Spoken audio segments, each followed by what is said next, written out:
Jumbo hotdog, kaya mo ba to? Ayan. Jumbo na yung ating watermelon mga idol. 49 days po ang ating watermelon. Day 49 ngayon. So, usually day 65 po ang harvest natin. Meron pa tayo mga 16 days or 2 weeks. Nalalabing 2 weeks. Pero yun, no? Jumbo na, oh. Yan, malaki na po yung ating watermelon mga idol. At saka dito tayo. Yan, at saka yan, magagabi na po, araw-araw na naulan. Araw-araw umiiyak ng langit dahil sa low pressure. So ngayon po is July 18, 2024. At saka ito po, ang dami po mga bugs. Anong tawag dito, Jor? Mga family ng bugs yan. Family ng bugs po mga idol, pero hindi po sila kumakain ng ating mga watermelon na dahon. Yan, no? Yung kinakain na yung dahon ng damo. Dahon ng damo po yung kinakain nila, mas maganda po, oh. Yan, oh.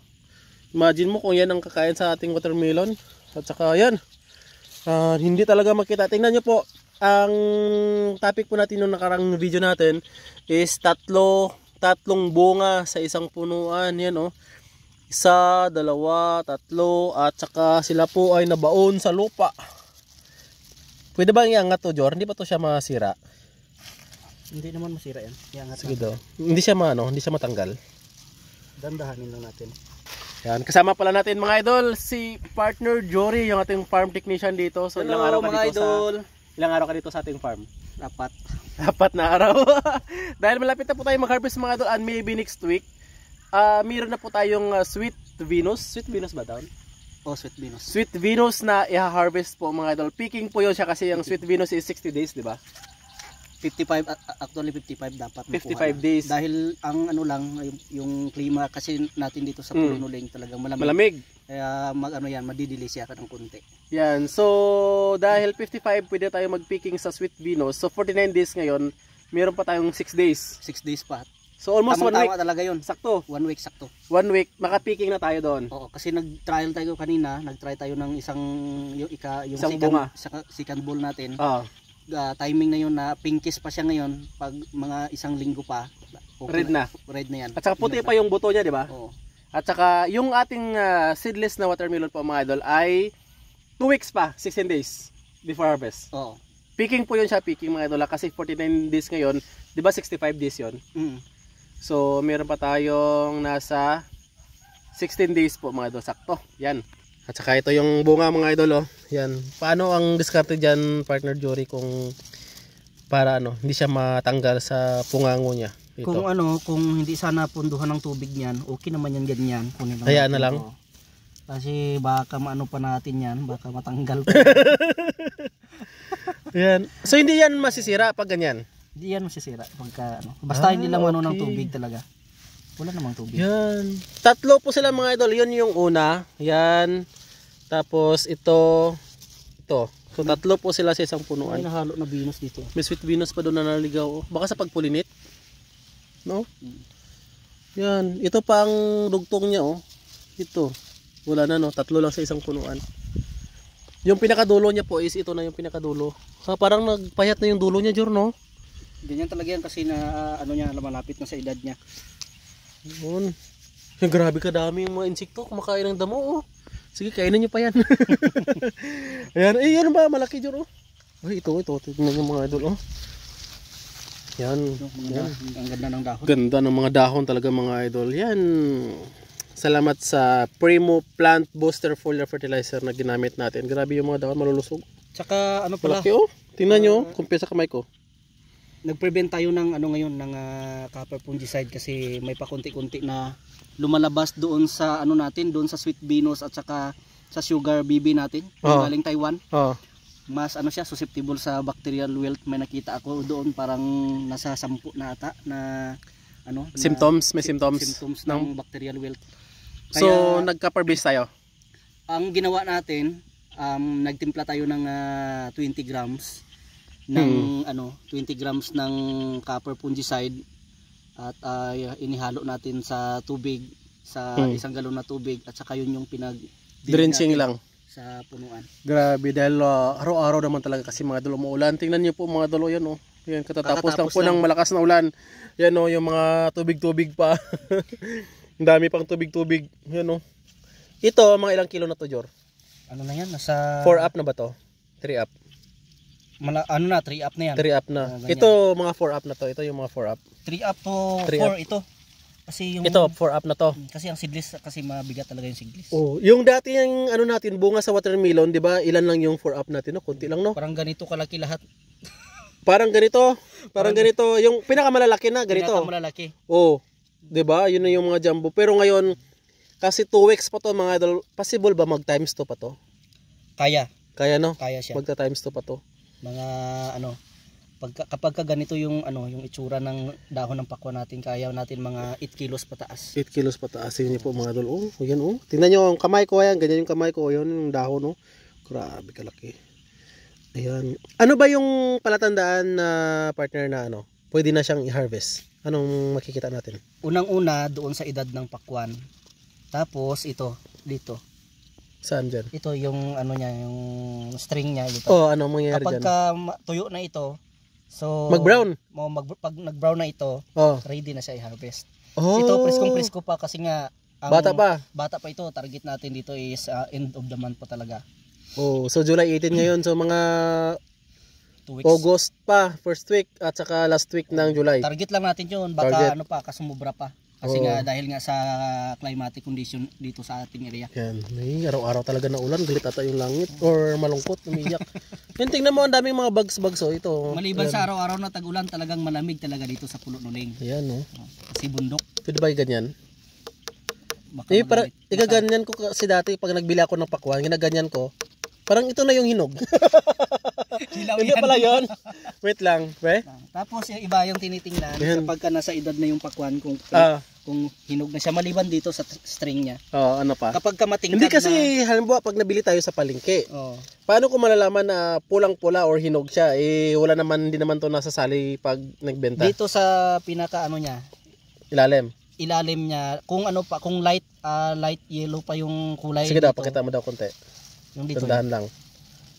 Oh, yan, light yellow yan. Siguradong hilaw talaga yan.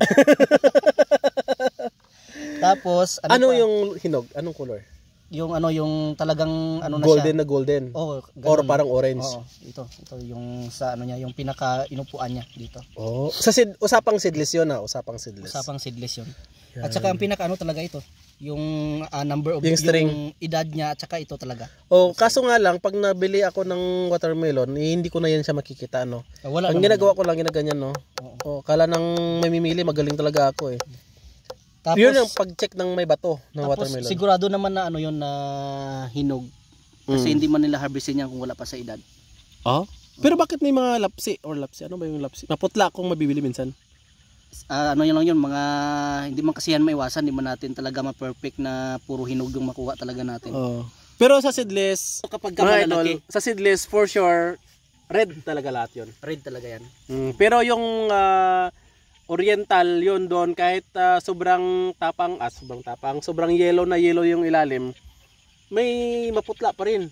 At saka ano talaga yung oriental kasi, mas kumbaga yung oriental talaga yung medyo ano, Mapakla, mapakla bang tawag diyan. kulang sa ano, sa Mas tamis. matamis pa yung sweet 16 unlike sa ano Sa oriental. So yung oriental lawlaw na yun. Ang maganda lang doon sa oriental yung sa size niya kasi mas malaki talaga siya. Ayun. Kaya yung iba nagtatanim na kagaya natin dati. Itatanim tayo ng Kukuha oriental. tayo ng ano doon, yung Pang-pollinate. pollinate natin kasi nga malalaki siya. Hmm. Pero okay naman din kahit sweet Venus, maganda. Maganda combination or sweet gold, maganda rin. Sweet 16 okay rin. Sa mga nagtatanong ng sweet Venus, pakita natin yung mukha. Doon tayo sa kabila. Yan. Natin. Doon. Ito yung mga sweet Venus mga idol. Madilim na po ngayon mga idol, mag-alas 6 na po ng gabi. Ayan, hindi tayo nakapag-video kanina dahil sa ulan na malakas. So habang umulan kanina ano kasi tayo mga idol, tawag niya, nag-abuno sa okra. Ayan, kaya medyo basa tayo kaya nagpalit tayo ng damit. Ayan, doon sa maraming linya ng sweet Venus doon mga idol. Ayan, yung ating saging is surviving. Dami talaga mga bugs oh. Tingnan niyo mga idol oh. Imagine kung yan ang nangyari sa ating mga watermelon. Kung yung watermelon natin ang kinain, no? Damage talaga yan ba? Ay, sus. Ay, sorry.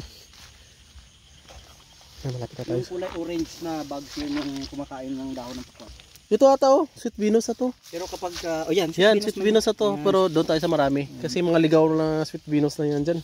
May one side kasi tayo na Sweet Venus dito sa ika-4 na ano natin, flat. Na flat. Pero tatlong ano ito. Yan. Yung ano namin dito mga idol, yung area is mga 3/4 hectare. Tapos, nakaubos pa na kami ng mahigit 2 sako na abono. Siguro magtatatlong sako na abono. Naubos na, nakatatlo na tayo. Nakatatlo na. Yan, tipid po tayo sa abono dahil sa full fertilizer na inapin natin. Every 3 days po yun siya mga idol. Yung Primo Plant Booster. Dito na ba yung Sweet Venus, partner? Oh, Venus na ito. Yung Venus dito tayo dito. Hanggang dito sa... Ito, hindi talaga makita. Tingnan nyo, parang wala lang. Pero oh, no, dubli-dubli oh. Yan, mayroon pa dito oh. Ito pa partner, pakita mo. Yan, dyan tayo sa kabila. Sige, yan sige. oh, dami oh. Hindi lang makita talaga tabunan ng dahon na yan oh. Yan, hindi siya makita mga idol dahil sa dahon. Kasi kung tag-init, tapos wala masyadong dahon kasi masa-sunburn kasi ito. Tingnan nyo. Usually, ang classification sa Sweet Venus mga idol is 2 kilos and up is good price na yun. Diba? Oh, good price. Pero ganito, may 4 na kilo na to. Maginito. Sweet Venus po ito mga idol ha. Oh. Mga 4 siguro no? 3 to 4 talaga. 3 to 4 kilos. Kaya pa natin ito siguro sa mga second harvest natin mga 7 kilos. 7 kilos ang Sweet Venus natin. Kaya natin. Wow. Sana pala rin ito pa. Oh. At saka Puruan na ata sila ba? bago natin makalimutan, nag-starting tayo ngayong araw na nag-abuno tayo ng Yara Nitrabor. Para Pampa-expand. Ipinalit natin doon sa Yara Tropicot natin. Yara Nitrobor. May buron. O calcium. Yung boron. Tropicot kasi calcium nitrate lang. Calcium nitrate. Parehang may calcium At boron din. at buron. O, at saka kung pag-uusapan natin sa papa-expand ng bunga, so mas maganda kung may mga ano lang man, kung may mga budget tayo at saka yung ibang mga farmers pa, mas maganda sa Nitrabor tayo. Nitrobor. Kasi naka-design siya para sa pagpapa-expand. Pa-expand. Yes. Yun mga idol. Yung Tropicot, maganda siya sa starting, pangpatibay ng ating mga halaman at saka doon talaga sa pampapabulaklak at saka sa fruit seating. So, siyempre dala na rin yung pagpapa-expand. So, naubos naman yung Tropicot natin. Nitrobor na tayo. Nitrabor na tayo kasi naubos naman yung Tropicot natin. Grabe. Kaya siguro yan malalaki partner no. Maliban kasi dyan sa abono na yan, yung foliar fertilizer na meron pang, ano ba yun? Tawag doon mapalaki. Yung ano growth hormones. Growth hormone, isa din yun sila ang nakakatulong para lumaki ang mga to. Ang kagandahan doon sa foliar na ginagamit natin, kasi balanse lang siya. Malayo tayo doon sa cracking na tinatawag natin. At saka organic yun. Organic. Hey, ito pa. Ang dami itong mga bunga oh.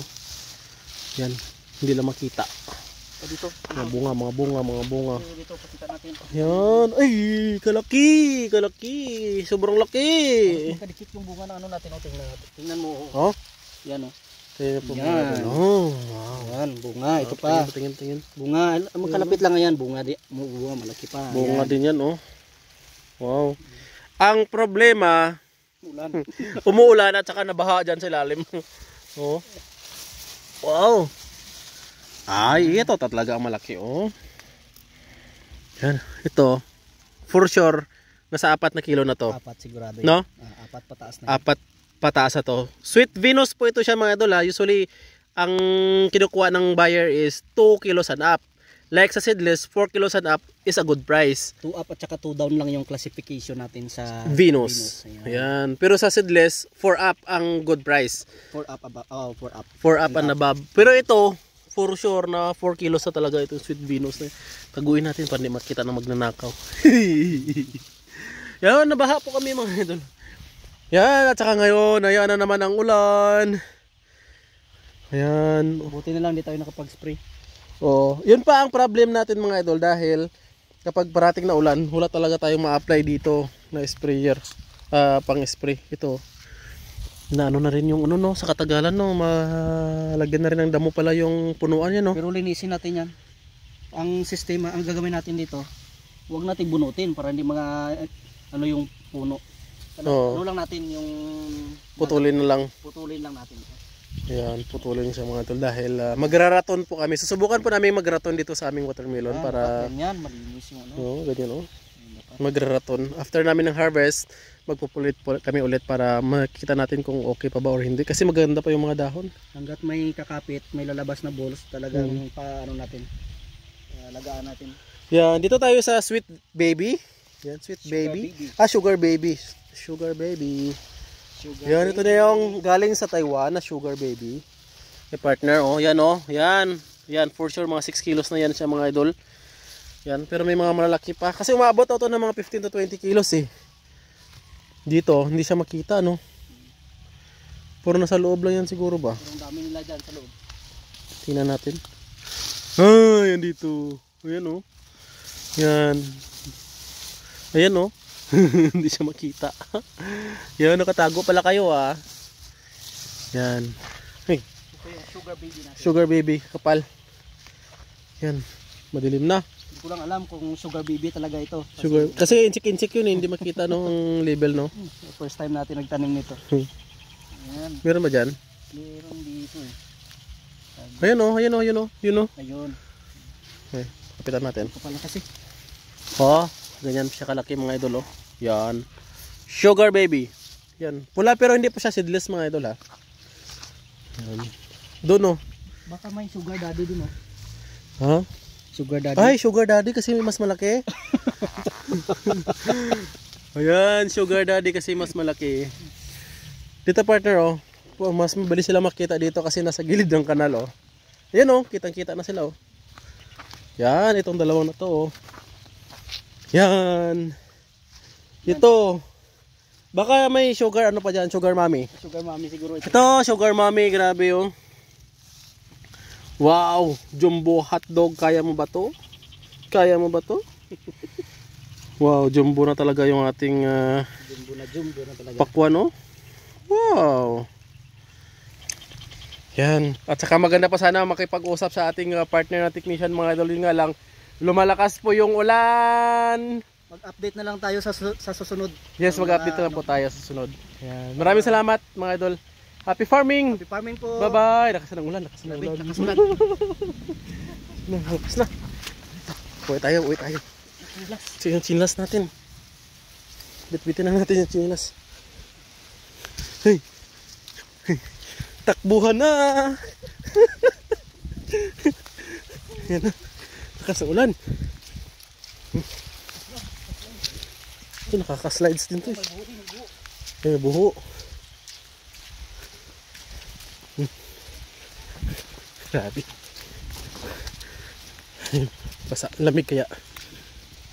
Ito sugar baby, oh.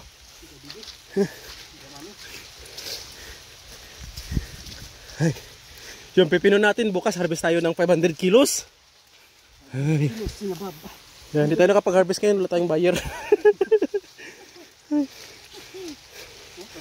Oh, wow, oh. Ang laki na ng seedless, oh. Yan, mga putik talaga mga idol. Oops. Tayo. Gabi na. Sa ulan. Punta tayo sa kubo.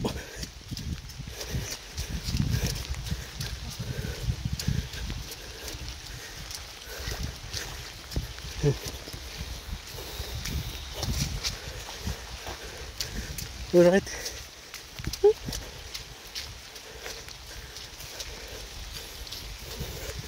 Bye-bye. Bye-bye.